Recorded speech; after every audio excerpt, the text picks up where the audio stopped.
Good morning, I'm Dave Christie with your LaRouche Organization Daily Update for Wednesday, October 1st. So we are clearly in the middle of major decisions being made on matters of war and peace. We have the decisions yet to be made by both Israel and Hamas concerning the proposals that were made on Monday, discussed between Benjamin Netanyahu and Donald Trump on the 20-point peace plan, so-called. Those decisions are to be made within the coming days. We, of course, have no idea what Hamas how they'll respond, and even within Netanyahu's own government and Netanyahu himself, there are clear indications that they are rejecting the plan already. Now, on the Ukraine front of this global war dynamic, we have the mask being dropped from some of the European leaders who are saying, in some cases, that we are already at war with Russia, in other cases that we are no longer in a state of peace with Russia. So this global war dynamic is, of course, driven by the collapse of the financial system, the transatlantic system, that is, of the City of London, and the financial speculation of its partners in Wall Street and other locales of the European oligarchical centers. So on that front, you all woke up today to yet another government shutdown, part of the seeming psychodrama that plays out nearly every few months, seems like, in the United States, given the bloated debt that we have taken on to fund the military-industrial complex, the surveillance state, and so on, and of that debt servicing on the, whatever it is now, 40-some trillion dollars. Debt servicing alone is approaching $1 trillion, or perhaps has exceeded $1 trillion. That's bigger than the Pentagon's budget, as we have a sense of.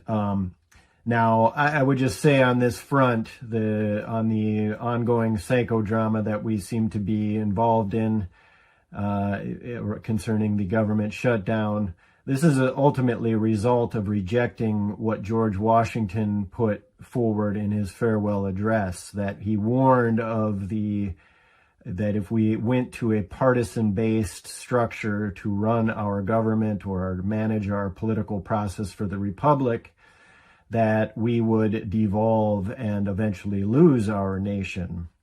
And he's, of course, made reference to the fact that parties would end up putting their own interests, their own be susceptible to corruption and so forth over that. Their interests would be, partisan interests would supersede those of the needs of our actual nation.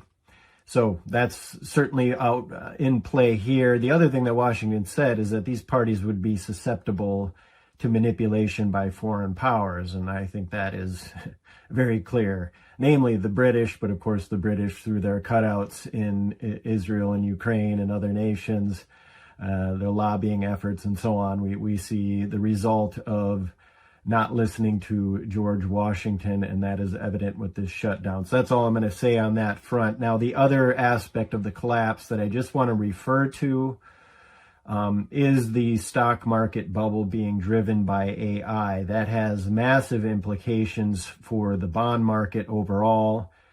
Some people are saying that it's been said in the recent period that without that stock market fueling the bond market, that the bond market may collapse and so on, leading to major collapse. But I just want to refer to this AI bubble, something that's coming up, making the rounds in various media, referring to what it was been referred to as a so-called infinite money glitch, namely between NVIDIA, OpenAI, and Oracle. And so the way it works is investments are made into, for example, NVIDIA. There was a recent case where NVIDIA then turned around and dumped $100 billion into OpenAI. So you have, of course, NVIDIA, which makes the chips, OpenAI, which does the AI software, and then Oracle, which manages the massive data centers that are springing up all around the country and draining our real. The energy needs that are required for the rest of the economy, that's all being drained by this AI bubble as well. But anyway, on this infinite money glitch, you get these investments, and under what is called vendor financing, you basically have the equivalent of a home builder, for example, loaning you money to then buy their homes. And this is occurring within this closed loop between NVIDIA, OpenAI, and Oracle. So you can look into that your own for yourself, get a sense of that. But effectively, what you've got is a kind of a closed loop of financing and artificially propping up the stock values of these companies in this closed system, and that in turn is overall propping up the massive AI bubble, fueling the stock market, which is, of course, the core of the bond market. So that's just one example of the collapse, and I'd like to just contrast that with what is occurring in China. Just a couple of examples of this within the recent days. On Monday, we had a report in the Global Times which refers to a supergravity centrifuge simulation and experiment facility that has underway in China. This would include the world's largest centrifuge. So what this does is, and this is, I haven't looked into this fully, so you can also look into this, but it creates a super gravity field thousands of times stronger than the Earth's gravity field. It enables what the scientists are calling a space-time compression.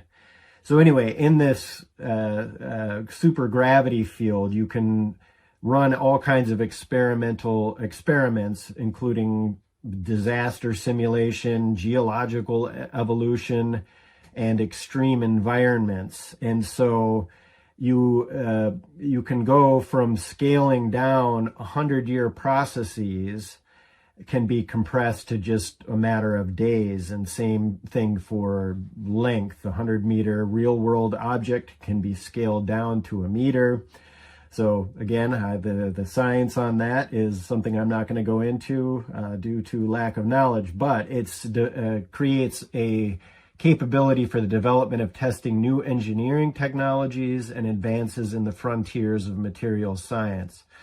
So that's an example of real investment going into something that does something for the real economy rather than the AI bubble, which we'd like to think is directed towards agriculture and breakthroughs in medicine and so on, and could be, but unfortunately is more evident in the police state and surveillance apparatus that we see.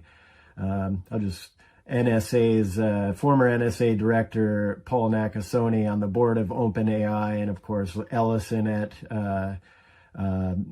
Oracle. Yeah, I think that gives an indication of what the orientation of these companies actually is, less about breakthroughs in real science and so forth, and more about the aims of the Pentagon and military intelligence complex. Anyway, the other aspect in China that I'd like to cover is what occurred for one of the largest water management system ever. So the China's Ministry of Water Resources held a press conference on Monday announcing this, which is part of their 14th year, 5-year plan from 2021 to 2025. But a huge national water network, which is expected to cover 80.3% of the entirety of China by the end of this year. Now, to be clear, we could do this too. We proposed, the LaRouche organization has posed the development of NWAPA, the North American Water and Power Alliance. We've proposed this for decades. This is a Kennedy-era project that he intended to build, but of course was assassinated and that project was never seen. But this would be probably an even larger project than what China is engaged in. and would deal with the matters of lack of water for agriculture and industry and so forth, and is what we should be doing as China is doing. Moreover, rather than being, confronting China, whether it be in, the operations that we're seeing in Venezuela and threats to Brazil and so on, saying, don't you dare cooperate with China or with Russia or with the BRICS dynamic in general. Instead, we're shooting up supposed drug running boats off the coast of Venezuela. That seems to be our threats. But instead of that approach, we could work with these nations in Central and South America around a similar Belt and Road Initiative approach to creating a network of development corridors with those nations, and extend those development corridors across the Bering Strait and work with Russia and China. That's the approach we should be taking. But instead, what we see is the fueling of war rhetoric. And I just want to return to what's coming out of Europe in the last couple of days.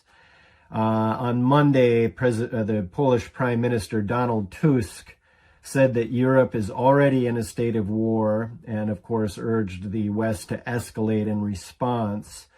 What he says the biggest and most important task for our leaders today is to make people, the entire Western transatlantic community, realize this is war.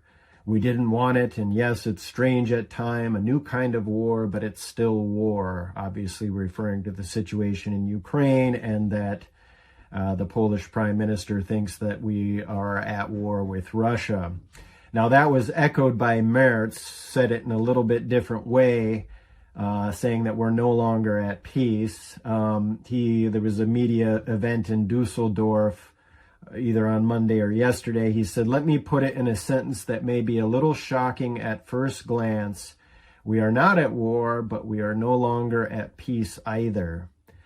So, and outdoing them, of course, is the ex-defense minister, Ben Wallace. He was one of the key architects of the Ukraine war, likely running it from the sidelines, were one of the British and U.S. generals involved in this. Anyway, he's the former defense minister of the United Kingdom. And what he did is he called for to make Crimea uninhabitable. He said that we have to help Ukraine choke the life out of Crimea. He says we have to help Ukraine have the long-range capabilities to make Crimea unviable. We need to choke the life out of Crimea.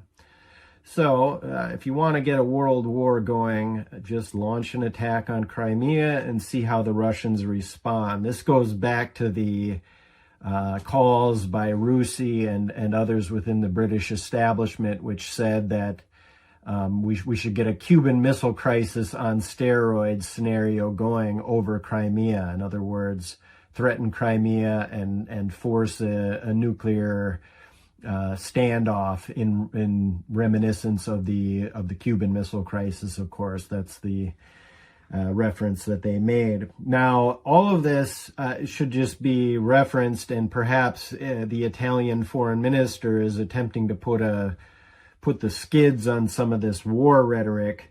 The Italian foreign minister Antonio Tajani, forgive my Italian, he said, I don't think, this is from Monday, he said, I don't think Putin wants to start World War III, so I want to assure all Italians. I don't believe Putin wants to send drones to swarm us. So there is at least some of the sane voices inside of Europe. Nonetheless, today we will have the European foreign ministers and defense ministers gathering in Copenhagen for their European Council discussions. On the agenda, as you might expect, how to continue to fortify Ukraine and build up defenses in the rest of Europe against Russia. So this war rhetoric accelerates. At the same time, we had this somewhat crazy meeting in Quantico yesterday where Trump and Hegseth addressed a meeting of 800 generals and staff and so on, all about the war ethos and building up to be war ready and so on. I'm not going to cover this. It was unfortunately grist for the mill for those who think that Trump and Hegseth are incompetent, and I'm not sure you can argue otherwise because it was kind of a ridiculous event. But at least what was said and coming out of that meeting was to intensify the production of war material, weapon systems and ships and so forth. All of this is running up against the buzzsaw of the fact that the U.S. economy is based around stock bubbles and not around physical economy. That we've can't even get the military-industrial complex to function to produce actual war weapons. Now, on the matter of where we stand on the Israel-Gaza crisis, as we know, Netanyahu is leery on accepting anything that would have them pull out and stop their genocide program. Ben-Gvir and Smotrich, as some might expect, have already rejected this. Those are key members of Netanyahu's cabinet. They've already rejected this plan. So we know that Trump said on Monday that if Hamas has a few days to decide, 3 or 4 days to decide, otherwise he's authorized Israel to go finish the job. Could be a very sad end and so forth. Now, we'll see what happens on that front. We'll see what the commitments actually are. The likes of Tony Blair being involved in this so-called Gaza peace board. Don't put much trust in all of that. But at least in terms of an initiative, there is support coming from Russia and China. Dmitry Peskov, the Kremlin spokesman, said that Russia always supports and welcomes any steps that by Trump that works to avoid the tragedy that is now unfolding. And from China, we had the spokesman for the Chinese Foreign Ministry, Guo Jiokun, saying that China welcomes and supports all efforts conducive to easing tensions between Palestine and Israel, and went on to say that China advocates upholding the principle of Palestinians governing Palestine. Now, we'll see where all of this goes. From Israel itself, it should be noted that the former Israeli Prime Minister Ehud Olmert said yesterday that it is positive that Trump is involved in the process. So in all of this, we have stressed, Helga Zepp-LaRouche has stressed, you need a development perspective. She's highlighted the Oasis plan proposed by LaRouche decades ago as the means for not only economic development that could help ensure the peace between Israel and Palestine, but really for the region as a whole. And that is what is needed. It's the same approach that we should be taking concerning the modeling the Belt and Road Initiative, the development corridors that we could be building with our neighbors to the south in Central and South America. That's the approach that has to be taken on the planet. And that is the only way to resolve the unfolding and accelerating financial collapse that will certainly accelerate the war danger as it already is doing. And that is what the LaRouche organization is intending to do and has done for decades, putting that perspective. I'd just like to recall that for those of you that think that this cannot be done in the current context, you are absolutely correct, which is why we need to move to a new paradigm and a new approach to security and economic architecture, as Helga Zepp-LaRouche has called for. And I think I would just go back to what Henry Kissinger said many moons ago, where he said, if LaRouche is still around when the collapse comes, he has the chance of taking over.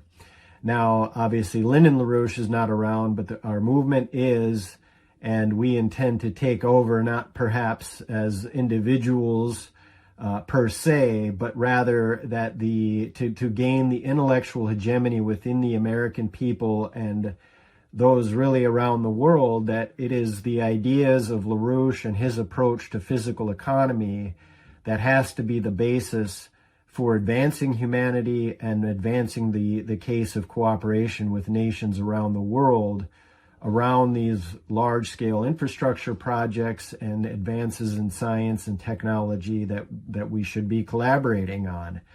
And that is what we intend to do. So stay tuned to LaRouche Organization for your updates, and we'll have more for you.